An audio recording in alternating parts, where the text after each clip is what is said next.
Hi மக்களே, இன்னைக்கு இன்ட்ரெஸ்டிங்கான வெப் சீரிஸோட ரிவ்யூ பார்க்க போறோம். இது 2024ல ஜியோ ஹாட்ஸ்டார்ல தமிழ் டப்பிங்கோட வெளியாகிருக்கு. வெப் சீரிஸோட பேரு சேகர் ஹோம். இது இன்வெஸ்டிகேஷன் த்ரில்லரா எடுத்திருக்காங்க. வாங்க கதை என்னன்னு பார்க்கலாம். இந்த வெப் சீரிஸ்ல கதாநாயகன் ஷெர்லாக் ஹோம்ஸ் மாதிரியான ஒரு டிடெக்டிவ் எக்ஸ்பர்ட். அவருக்கு வித்தியாசமான கேஸ்கள் வருது. அந்த கேஸ்கள் எல்லாத்தையும் எப்படி கண்டுபிடிச்சு சால்வ் பண்ணாருங்கிறது தான் இந்த வெப் சீரிஸோட மொத்த கதையே. இது இந்த சீரிஸோட ஒன்லைன் மட்டும்தான். இன்னொரு ஸ்டோரியும் இருக்கு, அது சொன்னா ஸ்பாய்லர் ஆயிடும். அது ஒரு தரமான சம்பவம். வாங்க சீரிஸோட பாசிட்டிவ் என்ன நெகட்டிவ் என்னன்னு பார்க்கலாம். இந்த சீரிஸோட பிக்கஸ்ட் பிளஸ் என்னன்னா நம்ம கே மேனன் சாரோட பெர்ஃபார்மன்ஸ் தான். மனுஷன் அந்த கேரக்டருக்கு அப்படியே செட் ஆகி பிரிச்சு மேஞ்சிட்டாரு. ஹோல் வெப் சீரிஸ்லயும் ரைட்டிங் நல்லா இருந்தது. ஒரு 10 நிமிஷத்திலேயே ஹீரோ எவ்வளவு பிரில்லியன்ட் டிடெக்டிவ்னு சூப்பரா காமிச்சிருப்பாங்க.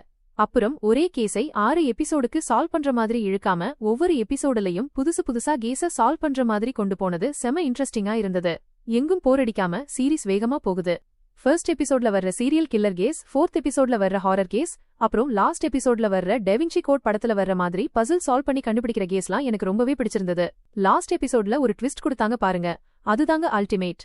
லாஸ்ட் எபிசோட ரொம்ப பிரில்லியண்டா எடுத்திருந்தாங்க. ஹீரோவோட ஃப்ரெண்டா வர்ற டாக்டர் கேரக்டர் செம. அவர் நடிப்பு ரொம்ப நல்லா இருந்தது. நிறைய இடங்கள்ல நல்லா சிரிக்க வச்சாரு. அப்பப்ப சம்பந்தமே இல்லாம ஒரு எபிசோட்ல சில சீன்ஸ் காட்டுவாங்க. அதுக்கு என்ன மீனிங்னு கடைசியில தெரிய வரும்போது ஒரு பெரிய சர்ப்ரைஸா இருந்துச்சு. பெருசா நெகட்டிவ்னு சொல்றதுக்கு எதுவும் இல்ல. மொத்தத்துல இது ஒரு தரமான பாலிவுட் ஸ்டைல் ஷெர்லாக் ஹோம்ஸ் மாதிரி இருக்கு. கண்டிப்பா மிஸ் பண்ணிடாதீங்க. தமிழ் டப்பிங்கும் சூப்பரா பண்ணிருக்காங்க, அதுக்காகவே பார்க்கலாம்.